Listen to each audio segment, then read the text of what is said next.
Imposter syndrome is something that you've heard of, you probably experienced yourself, and it's definitely common, but it's about to really get taken to another level with the explosion of AI, because this is going to cause a lot more people to feel like they're not good enough, right? And despite how good they actually are, because of the effects that AI is going to have on the world. So in this video, I'm really going to dive into imposter syndrome, what I see coming with AI, and how to navigate it for yourself. And so, right, the basic idea of imposter syndrome, right, is that despite any achievements you have, despite how good you may or may not be, you just feel like a fake or a phony, or just you aren't as good as you're supposed to be. And there's actually 5 types of imposter syndrome.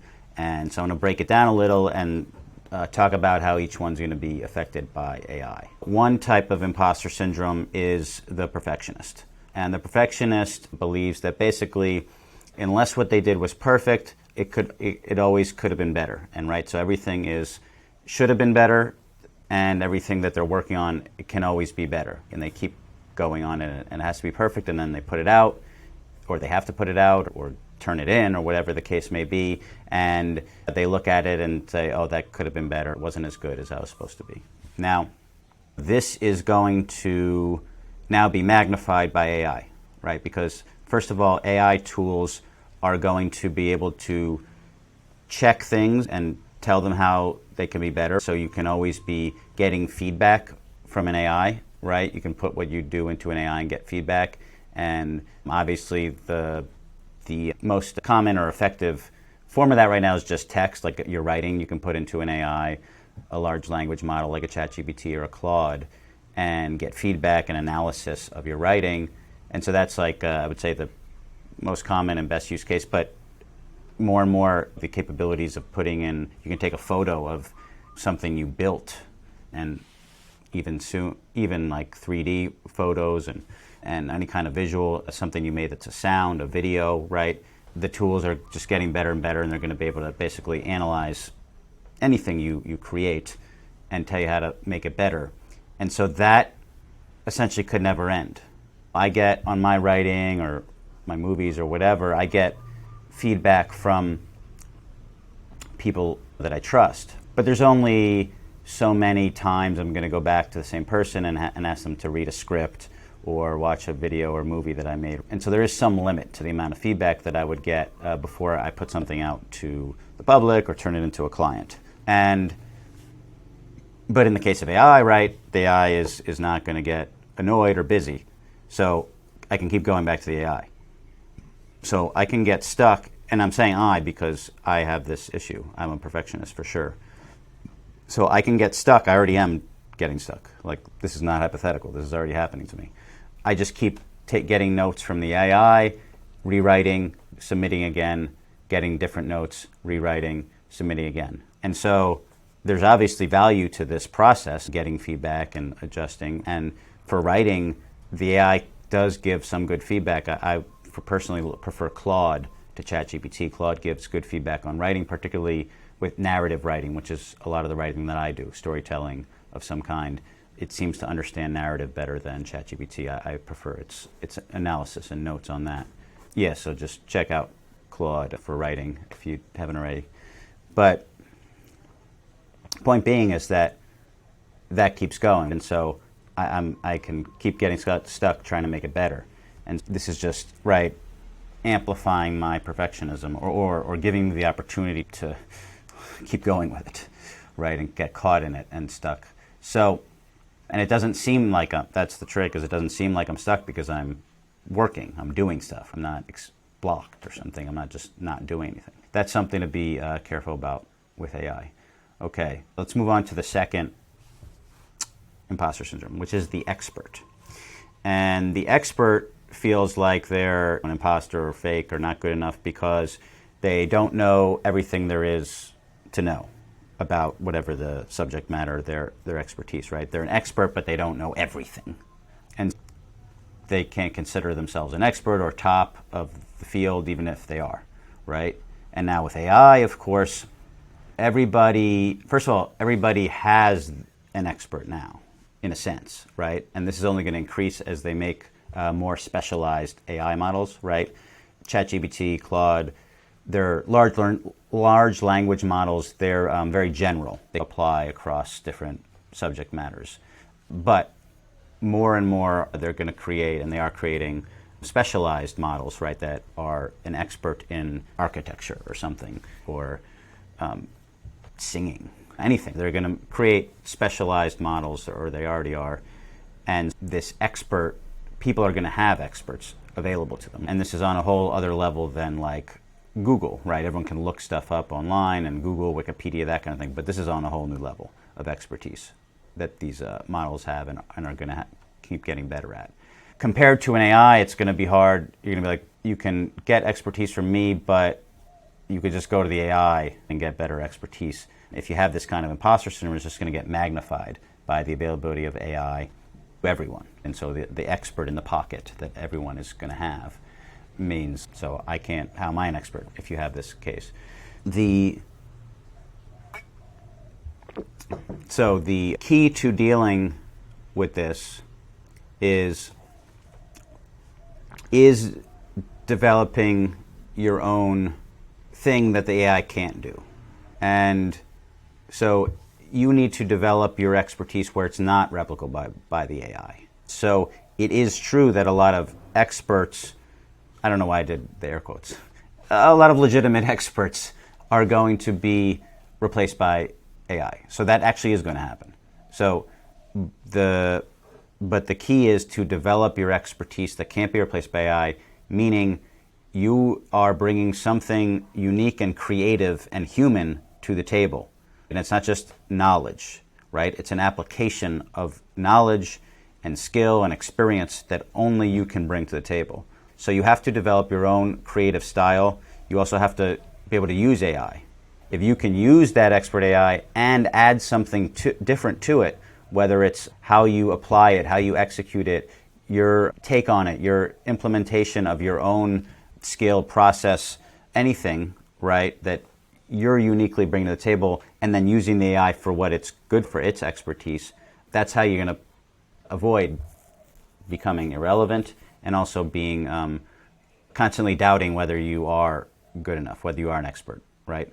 Because you need to become an expert in the AI age, which means doing something and having expertise that the AI can't do, a part of it, but then using the AI tools also. So that's the expert. So let's move on to the third type, the natural genius, which is people that aren't naturals think they're an imposter, right? They weren't born with it. They had to acquire the skills or the knowledge, and it takes them time to learn and develop the skills, and they look at other people and it seems like easier to them, like they were born to be that way. And this is, of course, also going to be magnified by AI because, like I was just saying, you need to develop your own unique human skills and creativity to... Why did hearts just go up? Oh, shit. I think I made a heart with my... Oh, shit. Wow. Look at that. Okay. The hearts were unintentional, and that didn't mean to do that. Okay, cool. So I got distracted. I'm using Descript to record this. Apparently they have the heart thing. So sorry about that. I was saying the natural genius, the person who thinks they're not a natural genius, right? They're an imposter because they're not a natural. It is true that people with natural skills and natural abilities are in a good position to do well in the age of AI because they have that unique sort of genius, that natural genius. The people that maybe don't or feel like they don't, it takes them a while to learn stuff. You have to develop your own unique style, right? If it is something that anyone can learn by just studying information, following a set of steps, instructions, that is going to be replaced by AI.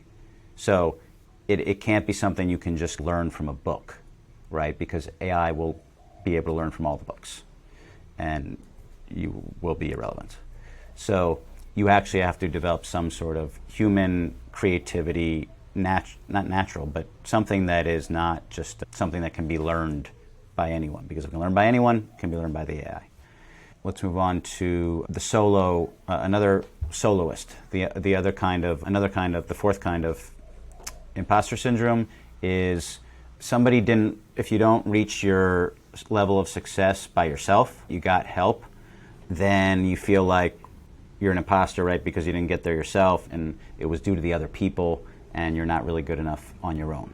And in the case of, so we're seeing that affect a lot of people already with AI, right? Because people are resistant to AI because they're like, no, I got to do it myself. I can't use ChatGPT being the most popular AI tool right now.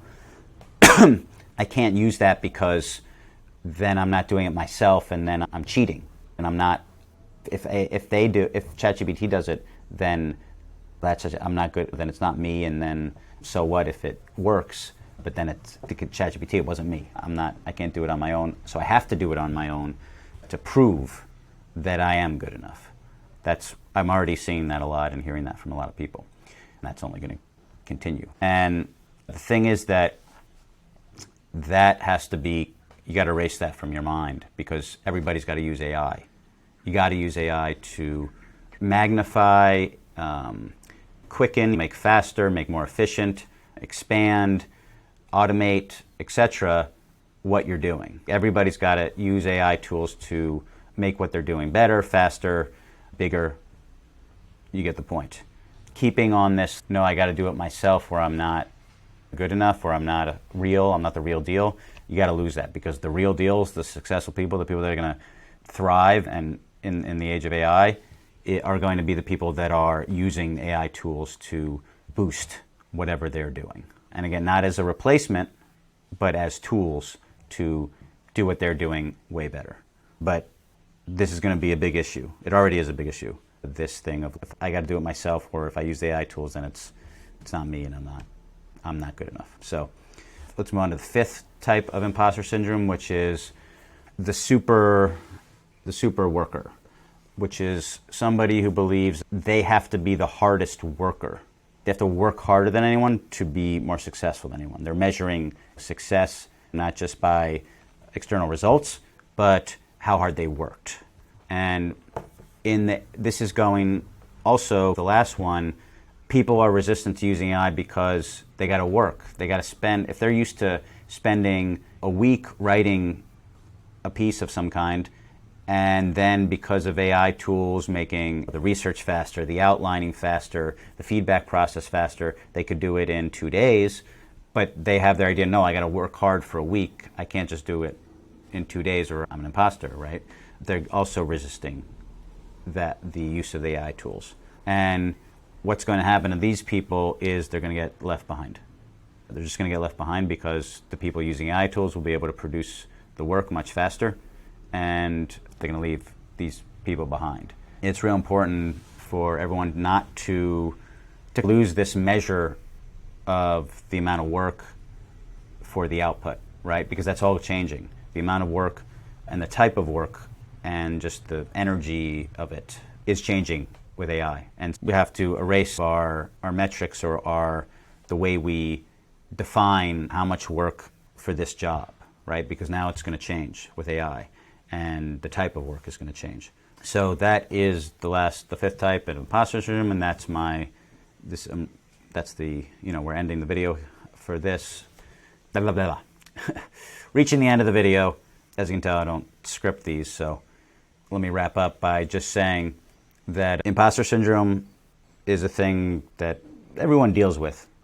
And I just want to make this video. I made a previous video that was just about imposter syndrome, but then I realized I didn't really get into the effects of AI. And also, I just decided that to focus my videos more on AI as relates to all the other topics that I'm talking about, which mostly are about creativity, the creative life, and then the incorporation of AI tools, which I'm already doing and people are doing, but it's just going to increase and be widespread, right? And that's going to have a lot of effects. And I'm trying to get ready for it myself, and also get everyone else ready by making these videos. So anyway, so this one was just about, the way I see the AI tools affecting imposter syndrome. And as somebody who's been dealing with imposter syndrome for years in multiple of the forms, I definitely have the issue, like I said, of perfectionist. Also the expert. I'm always trying to learn more, consume more information, and know more, and that never ends, right? Because there's always more to learn. But the problem obviously isn't learning. The problem is thinking you're not good enough because you don't know enough, even if a lot, which I do at this point. But I'm always thinking I don't know enough, or I'm not good enough. My skills aren't good enough. Definitely have that issue. Soloist, I have that issue, like real hard for me to ask for help. I got to do it all myself. I definitely have that issue. Super worker, always got to work hard, got to grind it out, got to blood, sweat, and tears. Point being is that I have all these issues, and I'm just seeing already the effects that AI are having on them for me and for other people, and it's only going to get taken to the 10th degree. So thanks for watching this video. Tune back in tomorrow for the next video. Like I said, these videos are now going to be incorporating AI and the effects of AI on all these different issues, right? Like imposter syndrome is not an AI topic, but it's a issue that's being impacted by AI. And so that's where I'm going with the videos for now, at least for the next month. This is my experiment. I do these. This is entering my 3rd month of the videos, and this is an experiment to find what's the videos that are going to work. How can I give the most value? How can I help people? And this is where I'm at for at least for this next month, is how to help people become AI-powered creatives, right? More creatives that are using AI tools to become more powerful, more effective, and more successful. So thanks for watching, and tune back in tomorrow for the next video.